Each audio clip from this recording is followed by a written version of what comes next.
Hello, this is Bad Vibes. Today's video topic is rather vague, but basically it just means anything that happened while in a car, or someone who was creepy that was in a car, like hitchhiking, sleeping in your car, those types of things. Anyway, I've been dealing with a really sore throat for the last week, so if I sound a little off, that's why. But I hope you enjoy regardless, and sit back and relax. Several months ago, I had a bit too much to drink with some friends. I arrived back to my car around 12 a.m. and I decided I wasn't in any condition to drive. I grabbed whatever blankets and jackets I had, curled up in the back seat and fell asleep. Around 4 a.m. I woke up hungover, but much more sober than before. I reached to the front and started my car to warm up. As I sat back down, I looked out the rearview window and saw a man. He was wearing a dark hoodie with a red backpack on. He was standing under a streetlight, staring at me from the middle of the parking lot. I was confused. It was dark and I thought I was just seeing things, but then he started walking towards my car. I have never jumped into the driver's seat with such swiftness in my life. I swear my heart felt like it stopped. He proceeded to stop and just stood there, watching me drive away. It still makes me feel uneasy to this day. I like to believe that he was not watching me sleep, but needless to say, I will not be sleeping in my car ever again.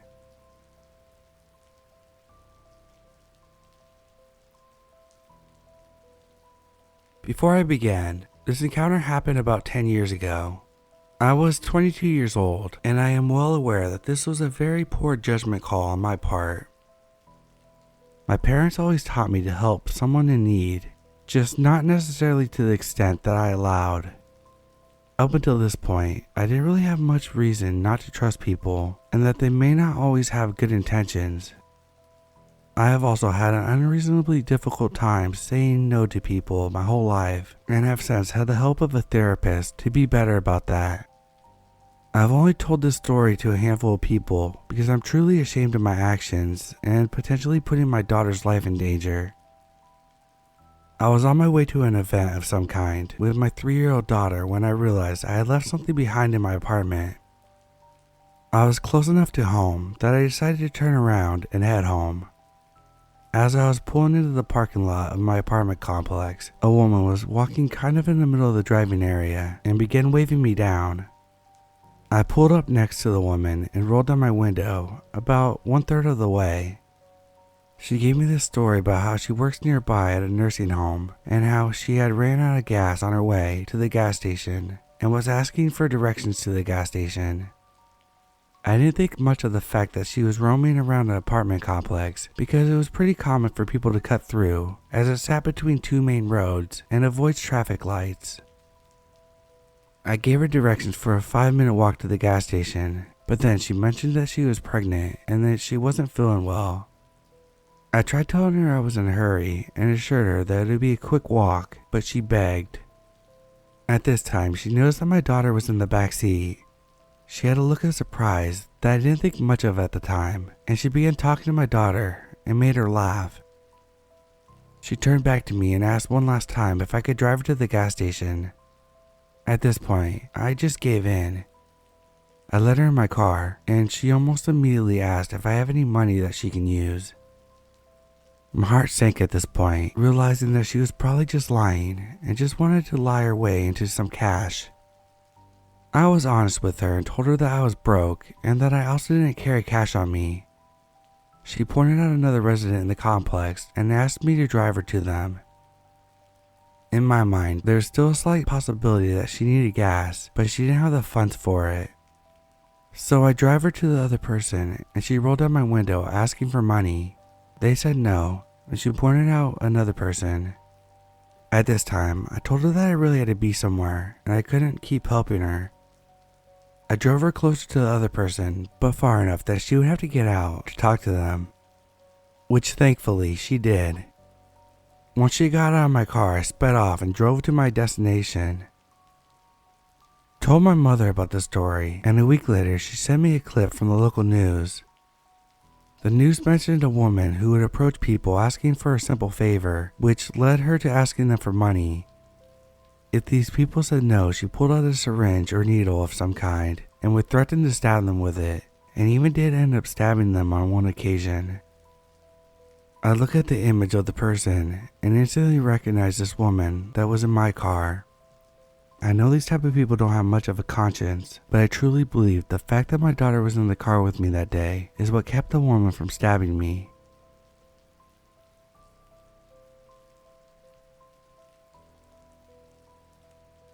I believe this was April 2018. I had gone to Colorado for a concert and was just driving around checking everything out before and after. The day before the concert, I'm driving through the Rockies because I thought it'd be cool, I guess. It was probably already around 9 p.m. at this point. I get to a gas station and there's an old lady with a giant suitcase. I went inside, bought a pack of Swishers, got gas, and as I was leaving, she asked me for a ride. Being young and stupid, I said sure, hop in ma'am. Then she had me get her giant suitcase in my back seat, and we were off. The ride seemed pretty normal at first, just talked about life. She did most of the talking, mostly about her kids and family. She claimed that she was hitchhiking to Alaska for some insane reason, I can't remember. Anyways, I had a joint that I just decided to give her and let her smoke while we were driving. Not really sure why. Maybe to get her to shut up a little bit. Eventually, she asked if I want to try her weed, but keeps mentioning how it tastes funny, which was a red flag, so I politely said no. Then she started getting weird, talking about homeless camps where people smoked meth. Then I actually got a good look at her and realized she was probably like a 40-year-old tweaker and not as old as I originally thought she was. Also, I think I saw an Adam's apple. She starts pointing out rest stop signs or whatever, which are like 100 miles out, and was trying to convince me to go to one with her. She kept saying, I don't have any money, but some people will have to suck your dick if you give them a ride. At this point, I'm actually driving like a maniac in the middle of a pretty bad snowstorm at the time, in hopes that I'm more visible and noticeable if anything were to happen. I was terrified for my life. I politely refused all her sexual and drug-related advances. Finally, we get to a town on the opposite side of the Rockies from Denver, and I pull up to a gas station and say, okay, I gotta go back to Denver and get some sleep. I'm dropping you off here. All she said was, you're a smart young man, and I helped her unload her suitcase and left, thanking God I was still breathing. If any of my actions are questioned, this was a time in my life when I was particularly lost and not in a good mental state at all. I definitely shouldn't have been roaming Colorado by myself. Smaller guy, no weapon aside from a knife. I'm incredibly lucky.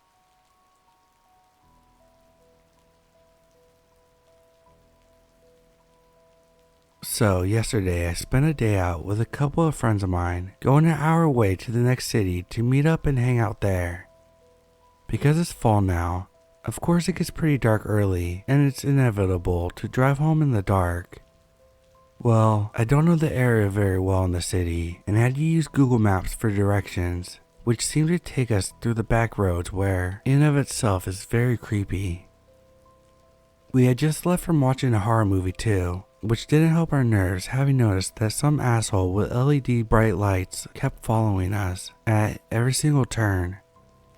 Of course, my friends and I were trying not to panic, but the guy followed us for quite a few miles and possibly flashing his lights at us to tell us something. I wanted to test it and go down a road that wasn't the direction given by Google Maps, but I was worried that it would end up in a dead end and my suspicions would be right that they were following us. I couldn't see the car at all aside from the headlights, so I have no idea what it was or who it was. Thankfully, once we got closer to the highway, he seemed to finally trail off and turn somewhere else. You can bet your ass I had a panic attack right afterwards, including hyperventilating due to the built-up tension. Moral of the story, trust your gut and don't go down any back roads at night.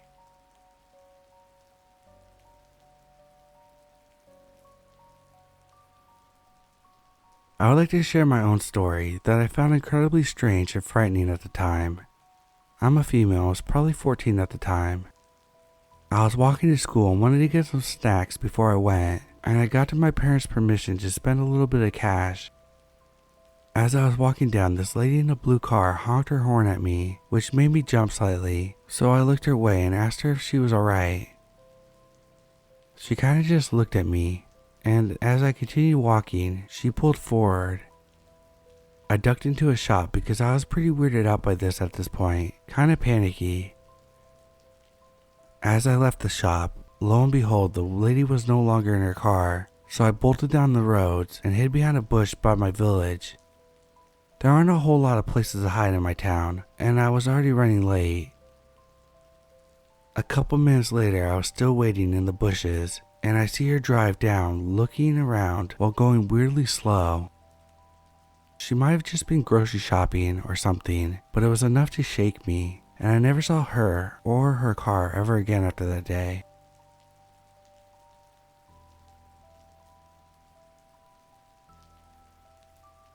When my daughter was 2, I was having a tough time as a single mother and decided to take a road trip up Highway 1. I made reservations in Trinidad at a cool cabin in the woods within walking distance of the beach. Before I left, my stepfather gave me his loaded .38 revolver, which I stored under the driver's side seat. Sometime after driving through San Francisco, it was very late and dark, and nobody was on the highway. My daughter was sleeping peacefully in her car seat next to me. Back then, you could legally have the car seats in the front. I noticed a car coming up behind me and passed, but then it slowed down, driving alongside me. I sped up and slowed down, but couldn't shake him. I looked over and this guy had his interior light on and was furiously gesturing me to pull over. I knew I had to find a safe place. There was nobody else on the road, and I was running low on gas. There was just nothing on this highway for miles. I kept driving, but this guy would not leave me alone. I was getting really frightened, but the mama bear was coming out, and I was getting very angry as well. I knew he could see my kid who was still sleeping. Finally, there was an exit up ahead, and a gas station in the middle of nowhere. So I took the exit, and the guy closely followed me. I wasn't sure what to do. The gas station was brightly lit, but had no customers. I didn't feel safe to pull in. I slowly drove past it, driving further into the dark, desolated landscape, and pulled into a large dirt area and drove quite a ways off the highway with him following. Absolutely nothing around. I knew I was in big trouble and needed to take control and wanted to put him in a vulnerable situation. Mama Bear was in full protective mode and I was pissed. I stopped the car, grabbed the gun and jumped out, locking the car behind me. As he pulled up, I ran around to the passenger side and waited. He got out of his car and quickly moved towards me, and I suddenly held the gun up, visible by the moonlight. He came to a halt, surprised, and then I leveled the gun across the car, taking aim. I waited. He stood there, weighing his options, and then turned around, got back in his car and left. Not a word spoken. Totally freaked me out.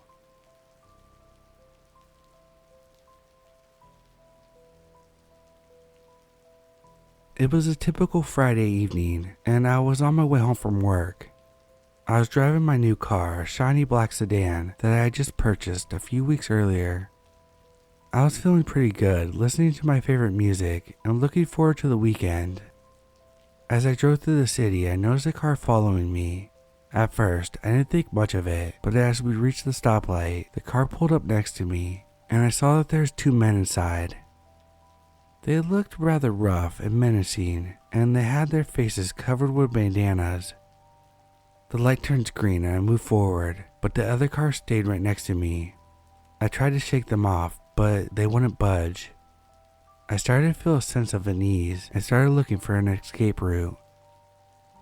Then, just as we were approaching the intersection, the other car swerved in front of me, forcing me to stop. One of the men got out and walked up to my window. He had a gun in his hand and demanded I get out of the car. I just froze. My mind was racing as I was trying to figure out what to do. I knew I couldn't outrun a bullet, but I didn't want to just give up my car without a fight. I hesitated, and the man with the gun grew more aggressive. He shouted at me to get out of the car, and he cocked the gun, making it clear that he meant business. I knew there was no other option, so I complied with his demands and stepped out of the car with my hands up. The man took my keys and jumped in the car and drove off, leaving me standing on the side of the road in shock. Couldn't believe what just happened. I had just lost my brand new car, and all of my personal belongings were inside. I walked to the nearest restaurant and used their phone to call the police. I had to file a report, and I gave them all the details I could remember.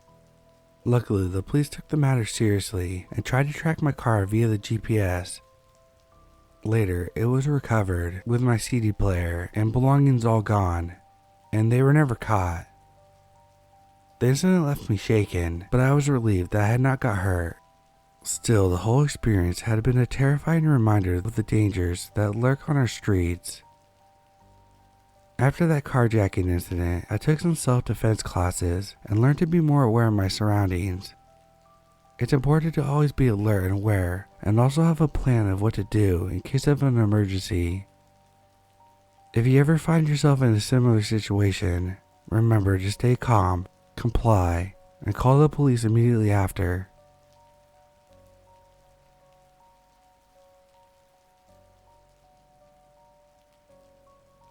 It was a dark and stormy night. I know, cliché. And I was in the rural countryside. It was extremely windy, and the only light for miles came from a faint glow of the moon peeking out behind the clouds. I was driving my beat-up pickup down a deserted country road, heading home after a long day at work. The rain was coming down hard, making it difficult to see a few feet in front of me. I turned the radio on to keep myself company, but the only thing that came through was static.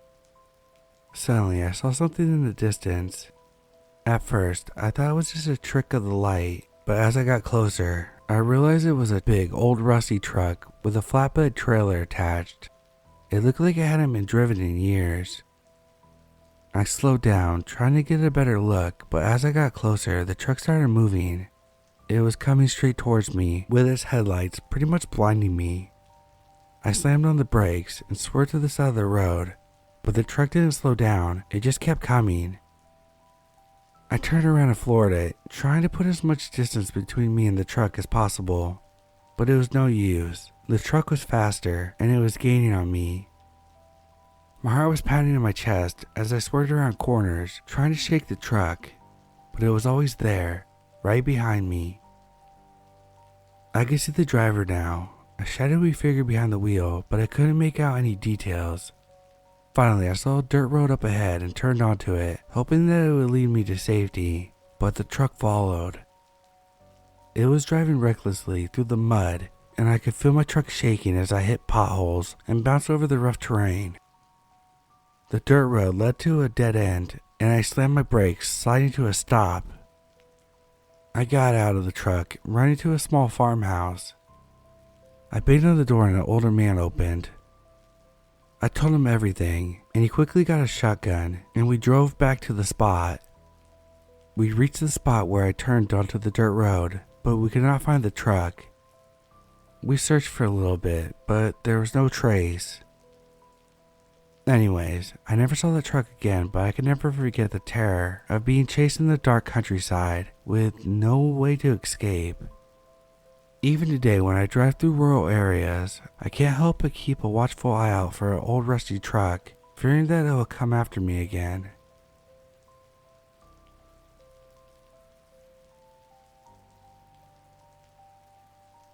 Okay, for starters, this happened in July of this year, and it still freaks me out.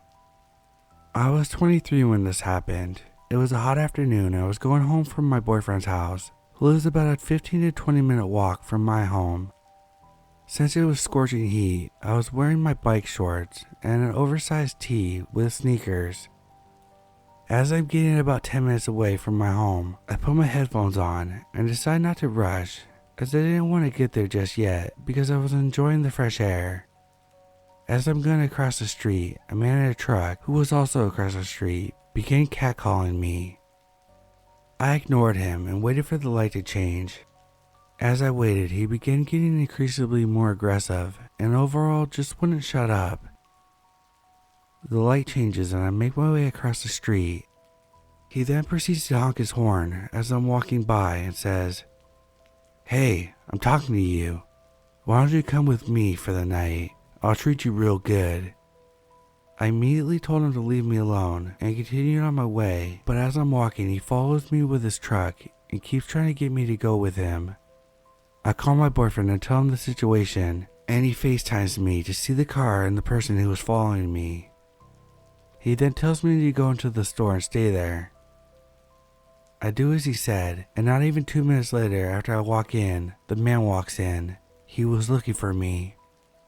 He spots me, and I immediately go to the person behind the counter and tell her the situation.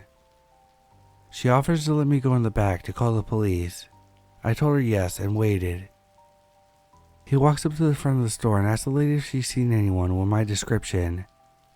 She immediately says no, and if he's not going to buy anything to please leave, as she had other customers. He begins huffing and puffing, saying that he knows that he saw me, and once again she says to leave and that if he doesn't, she will call the police. That got him, and he left. About 5 minutes later, my boyfriend arrives and tells me he's going to take me home as he feels it's safer. I didn't argue and we leave the store.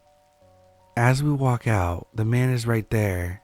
He looked at us and said, "Oh, so you're going to tease me with a boyfriend?" Typical. My boyfriend immediately goes into protective mode and gets in the man's face and tells him, "If I ever see you again, if you ever breathe in our direction again, you'll regret it." He then proceeds to punch the man in the groin and walks me back to my house. Sometimes I really hate being a woman.